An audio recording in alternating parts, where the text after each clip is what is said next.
If you can see behind me here, we are developing here in Touch TV News Channel. The best. The African International Housing Show at National Stadium, Abuja. Good afternoon. My name is Ugwozo Onyemechi Gabriel. I work with Dated 22nd of July 2024. the group managing director of Boing Luxury Estate, the real estate company that has come to change the face of The group managing director of Boing Luxury Estate. If you can see behind me here, we are developing here in Abuja what we call Abuja's Hori Martin, the GM, they say that they come to change the narrative of is that for us to make progress, all the stakeholders must. Hori Martin said that the company is so unique.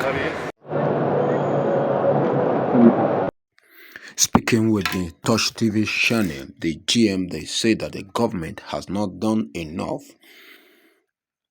He say a cameraman should be able to.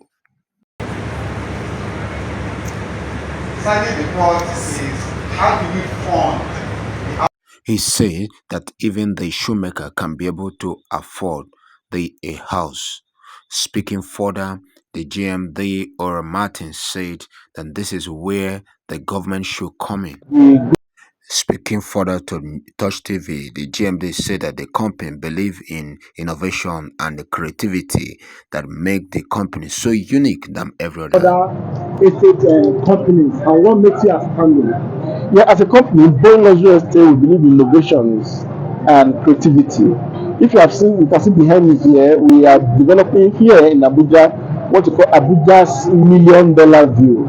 We are building on top of the rock where you can oversee the whole Abuja. From there, you see about 50% of the town. It's rocky that people have abandoned the town pass. But what we are doing is to make the stone that is rejected by the builder, it has become a cornerstone by building on top of the rock and become a sensational place to behold. If you get there, anybody that get there that doesn't want to have a piece of property, simply mean that the person cannot afford it, not that the person will not want it. So we believe in creativity, innovation and initiative to our project.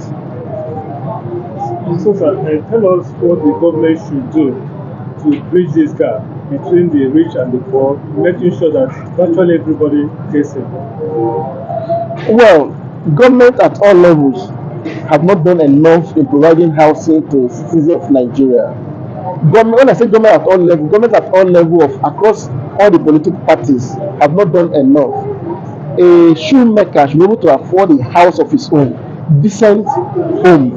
A mechanic should be able to, a cameraman should be able to have a house of his own, whether he's paying on mortgage or he has completed paying. So with this, as a part of one of the discussion now, a state government was seeing housing as doing favor to the citizens. But as a consultant, we tell them, no, you're also increasing the productivity of your workers. But that they live in a comfortable home, they'll be more productive, more useful to the society and to themselves as a whole. So government providing housing is not a social need. Government is not doing us a favor. It's the duty of government to provide affordable so it can be productive.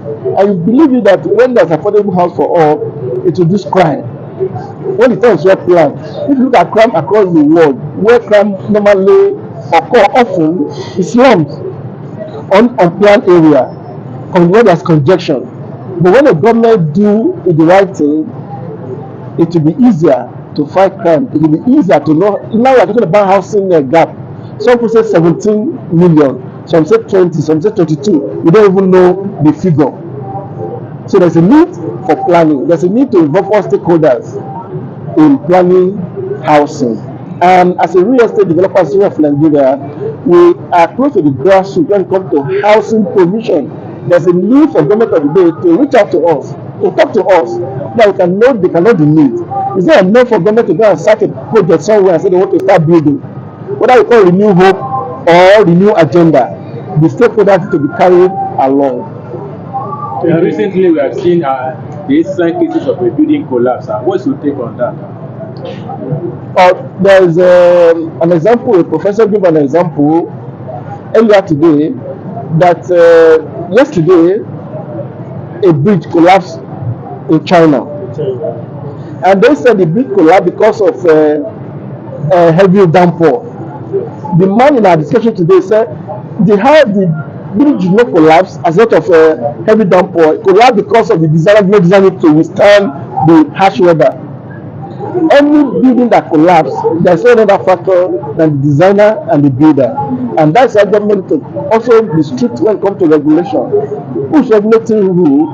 We are lacking when it comes to regulation. So housing development should also take holistically to address all sector, all factors, transportation, urban planning, urban renewal, and the quality of house that have been built. All of this will be taken together. Thank you for your time. It's my